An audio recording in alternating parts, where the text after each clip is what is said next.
everyone, and thank you for tuning in to Fallon's Daily Toast. I'm Fallon Lee O'Brien. I'm your host.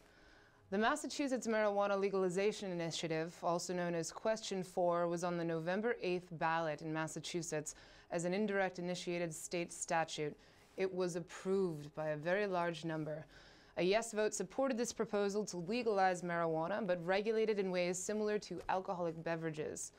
And on tonight's show, joining me, Mike Crawford. Mike Crawford is a writer, a columnist covering marijuana politics, worked for MassCan for 10 years, MassCan Normal, and is also the host at the Young Jurks, a show on WEMF.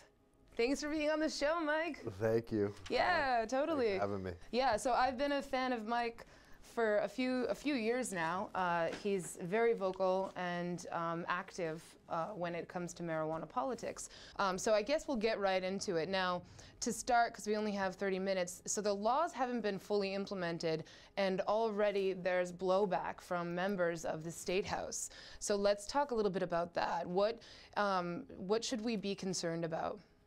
Yeah, changing everything that we just voted on. Okay, and so there's just a small group of people that are already trying to just Very stifle. powerful people. The people at the State House. You know, Okay. Look at the governor, Senator Jason Lewis from Winchester. Mm-hmm. You're talking about the Speaker of the House, Mr. DeLeo, and you're also talking about the guy who we thought was on our side, who continues to say stuff that doesn't really help our side. Speaker Rosenberg, the Senator, excuse me, Rosenberg. Rosenberg, okay. Yeah, so. And so what, now just for those at home that are not familiar, the law legalized the use of possession of up to 1 ounce of marijuana in public for people 21 years or older, the use and possession of up to 10 ounces of marijuana in the home by people 21 years or older.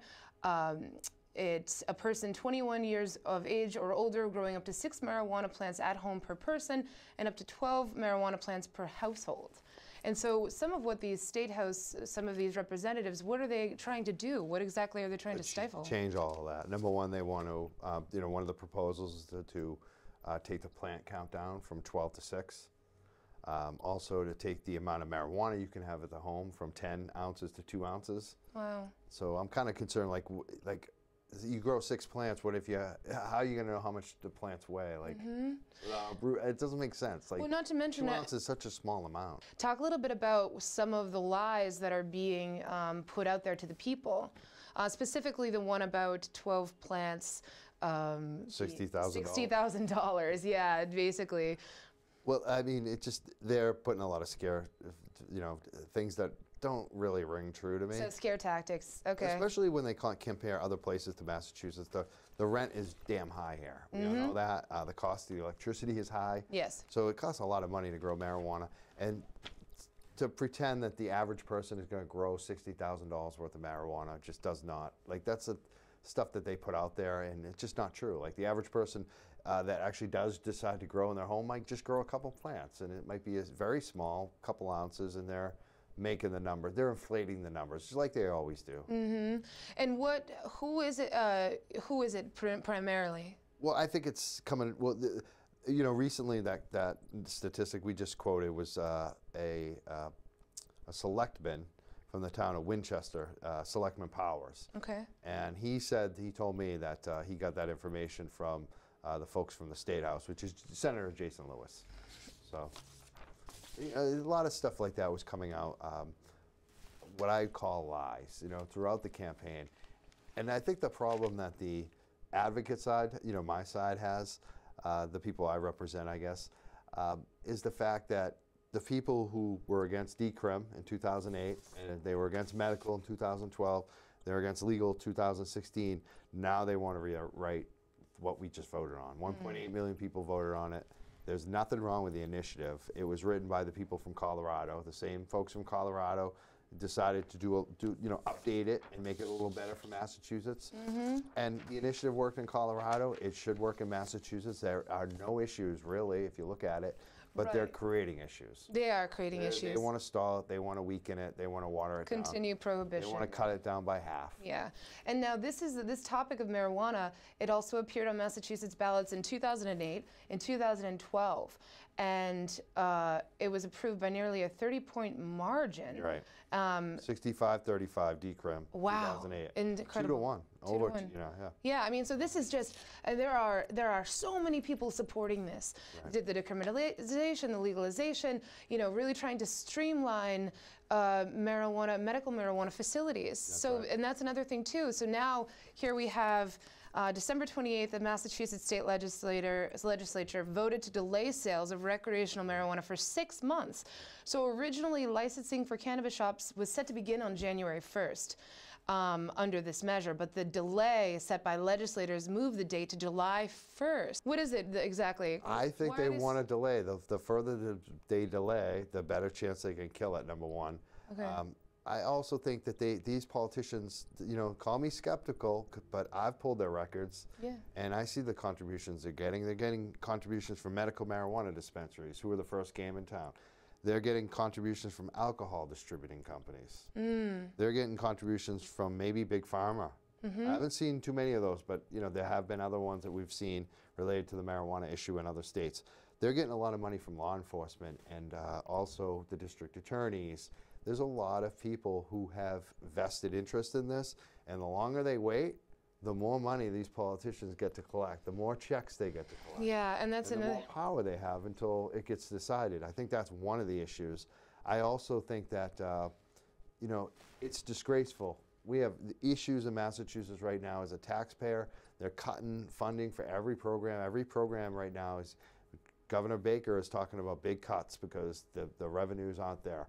And this is a big revenue maker in the taxation, and they're going to slow it down and not take the revenue when we could have that revenue a lot sooner, 6 months sooner. Yeah, they're also going after the Cannabis Control Commission and the Cannabis Advisory Board, is that right? Yeah, they're talking about changing that as well. Okay. They're talking about rewriting the whole initiative if you look at what they're doing. 1.8 million people voted, and then they turn around and Mr. Rosenberg, who was supposed to be on our side, Stanley Rosenberg, the senator, says, and Jason Lewis, I believe, has said the same thing, Senator Lewis, we don't know what people actually voted on.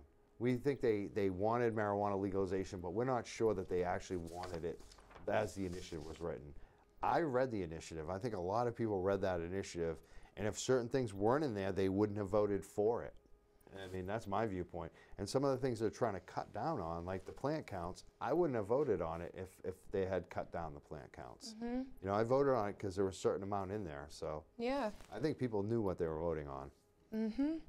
So another thing too, I'm reading this, soon after this opposition campaign was announced, because there was an opposition campaign, which, by the way, I want to say that I was really, really quite upset to learn that the Archdiocese contributed $850,000 to campaign against this marijuana legalization. And I just find that to be absolutely tragic, to think of all of that money that could have gone into the homeless epidemic, the heroin opiate epidemic, that's, the alcoholism, the mental health. I mean, there's so much money being misappropriated. Right. And the fact that this religious institution is able to put that money, all that money that's what they're exempt, right? But soon after this opposition campaign was announced, the campaign to regulate marijuana like alcohol ran an ad with photographs of Governor Baker and Mayor Walsh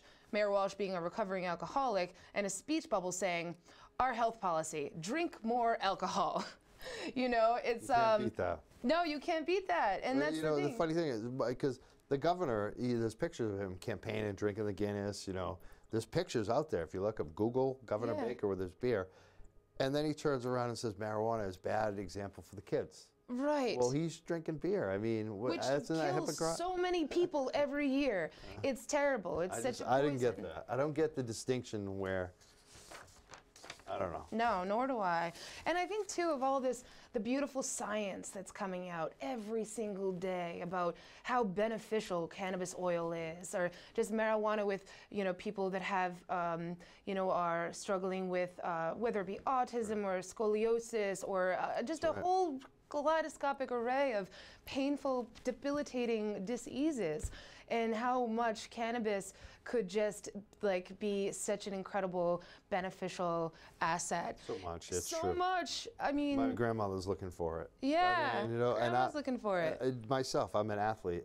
I was a high school, college wrestler, and we see it so much with a lot of my friends from athletics and sports, and we're all looking. A lot of us are trying to get off the pills, get off the prescriptions, and get on the medical cannabis for things like back pain, especially. Yeah. Nerve pain. That's what I have, and a lot of athletes. So, if athletes are looking to do it, you have to kind of view it a different way, I think. I just don't like the stigma on any of the drugs, It's just like, it doesn't do any help. This war on drugs has been a war on the people. That's right. And it's honestly been a big money-making racket for private prison industries and judges and lawyers, and it just keeps the ring of systematic oppression going. And I think about, taxing marijuana sales will raise millions of dollars in revenue each year. Like, legitimate marijuana businesses will create thousands of good jobs. Right. So there's just no reason to halt any of this growth that they're finally like coming to and grasping onto. And so I guess, what can people really be how can people get more involved? I mean, if you want to get involved in defending the initiative, defending the law, I think number one, Mass Can Normal is one group you should look at, but I also think just call your elected official. Everyone's got a state rep or a state senator. Let them know that you support the initiative and that it's important for you to defend what we voted on, and you don't want to see it get changed before. Why don't we wait a year before we have to change anything? At least. There's no need, because they don't have to wait a year to give themselves raises.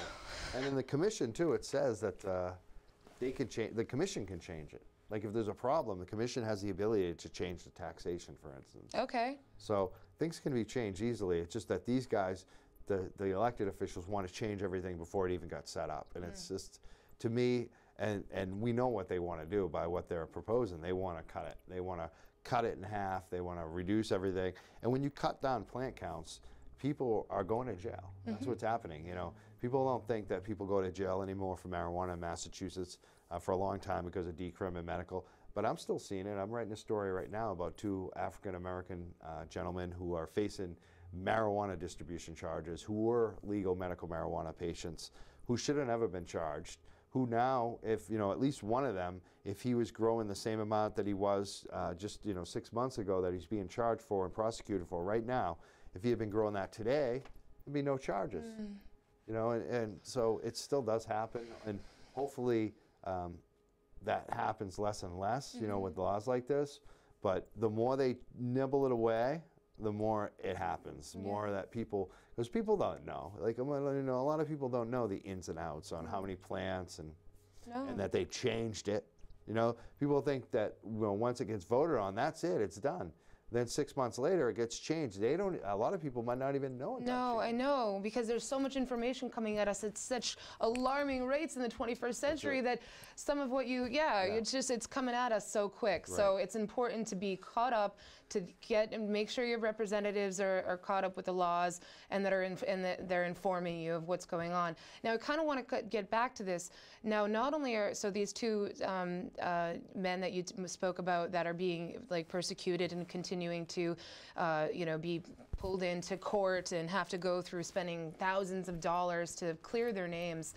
Is there any reparation for them? Not right now. Is there an initiative to? There is a bill at the State House through Senator Jamie Eldridge. Okay. I would say he's good on this issue. I like Senator Eldridge on this, and he's got an amnesty bill. So he's hoping to at least get people, retroactive pardons for any marijuana offense. Beautiful. So, that would be the right way to go, I think, in Massachusetts. It should have already been in the initiative. Unfortunately, it wasn't. So. And touch a little bit upon the doctor that was. Oh yeah, Dr. John Nadolny. Yeah. It was an unfortunate incident during the legalization campaign. Not unfortunate, tragic. State trooper was killed. By someone who had a medical marijuana recommendation, who, by all intents and purposes, it looks like the person fell asleep and drove right into the state trooper. And the state trooper was killed. And it seems that the governor and the Board of Registration and Medicine decided to use that in the campaign season to frame up a doctor from Canacare Doctors because their firm gave the recommendation and he was the medical director. And they basically framed him up. And that's basically what, when I look at the story, you see pay to play at the Board of Registration of Medicine where these people are appointed by the governor. They were appointed, a lot of them, by the Democrat, and they gave contributions to him, Candace Sloan being one of them, the head person at the Board of Registration of Medicine. And when Governor Baker, the Republican, comes in, now she's raising money for the Republican, and because she needs to be reappointed. And it seems like to me that she saw a perfect opportunity to frame up this doctor to help Governor Baker, who was campaigning against legalization, so that she gets renominated by the governor. And it seems like it's a pay-to-play thing. And the reason I say this is because I looked at the charges and I knew the background and that he was innocent. And when it went to an appeal, the only non-politically appointed person to review the case, an administrative law judge, ruled that he was 100% innocent, that he hadn't broken any laws, that the case that I said from the Board of Registration of Medicine was basically a frame-up, and that Dr. Nadolny should have his license back, and he still doesn't have his license back. This was in September. Wow. And the Board of Registration of Medicine was doing political favors for Governor Baker, and neither Governor Baker or the Board of Registration of Medicine wants to give any comment to a journalist like myself about it. They don't care about this doctor. They've ruined his life. His license is still suspended. It shows up on his query that they called him a dangerous individual, dangerous, a harm to society or whatever they quoted him as. He's the best guy. He was an ER doctor at Melrose Wakefield. He lost that practice and he lost his position at Canacare, and Canacare Doctors is supporting him big time, still giving him some financial support, his family, but the guy had to sell his house, and still doesn't have his medical license back. He's my doctor. I think he's one of the best doctors around. Yeah. He was the only doctor that I ever felt comfortable with, I think in the last 15 years in conversation. He's that good of a guy, so it's just awful, and it's politics. So he's the scapegoat. Yeah, that's what I was just gonna say. He's the scapegoat. So really important to those tuning in at home, make sure to get in touch with your representatives. Make sure that they're speaking for you, on behalf of you and on behalf of the people, and at the State House and fighting, because this is not over. You're gonna always have to fight. Yeah. This isn't just like, oh, we voted, that's cool. No, no, no, no. There's always gonna be opposition because of money and power and control over the masses. And they've been making a lot of money on it. And when you make a lot of money on something for a long time, you don't want to lose that luxury. Right. And it's greed, and it's a sin. And so for those that are participating in that sin, shame on you. And I hope that, this all comes to a crumbling end for you, because too many people have already died, lost families, had their lives taken and torn apart. So, it's just important to just keep up the fight. If you're in court and you're just the probation officer, who would you rather deal with? Someone who's got busted for pot, who's usually very nice and apologizes, pays their fines, probably has a job, right? Or someone else on something much worse. They have an incentive. It's obvious. It is obvious. Yeah. And so, what do you got coming up? What's going on with you in your life? And a lot. I'm a full-time dog walker, so I have a little business up in Marblehead. Yeah. But I also, write for, various publications, Dig Boston, Alternate nationally, I'll say that again, but it's Boston Institute of I can't even say it. Boston Institute of Nonprofit Journalism. Yeah. Who I work with Chris Farrow, and they fund my work. Love them. Yeah. Hey, shout out. They work here with us at Somerville Community Access Television. I'm seeing them all the time around. They syndicate me, and Chris edits me, and Chris's crew just bought the Dig Boston. Yes, congratulations. That's fabulous. I'm in here. Yeah, what is this that you got going on in there? I saw a little... I'm a columnist. I write for them. I know, but there's something... Oh, yes, Talking Joints Memo. Thank you. Yes, you're welcome. And that's the other thing. Chris just started a new bi-weekly email with all the marijuana politics news you need every week. So, talkingjointsmemo.com. Wow. Check that out. And the Young Jurks. And the Young Jurks. Saturdays, WEMF Radio, 6 p.m. tomorrow. We got a Mass State Senate candidate coming in, so we always have different, folks coming in, politicians. Mike Conley, most recently. Yeah, Mike won. Finally, we had someone win. This is so cool. Now, I guess, we're wrapping it up. We're coming down now on time that we're going to end. So thank you so much for being on the show. I'd love to have you on again. Oh, I'd love to come on. Thank you. Okay, and maybe at some point I'll come over to WAMF. Oh, definitely. Thank you again so much. And I guess to end this, folks at home tuning in, thank you so much for tuning in to Fallon's Daily Toast. Make sure to just be up to date, get in touch with your representatives. Any last words? I would, call your reps. That's the best thing to do. And if even better than calling them, show up. Usually they have local offices, but show up at the State House. Just walk in and say, hey, I want to talk to you. And usually it's their aide, but that's cool. Like, aides are very good people to talk to, so showing up is like if a phone call really counts, showing up counts like 10 times more. Yeah, it sure does. Wow, that was wonderful. Thank you. Cool. Thank you.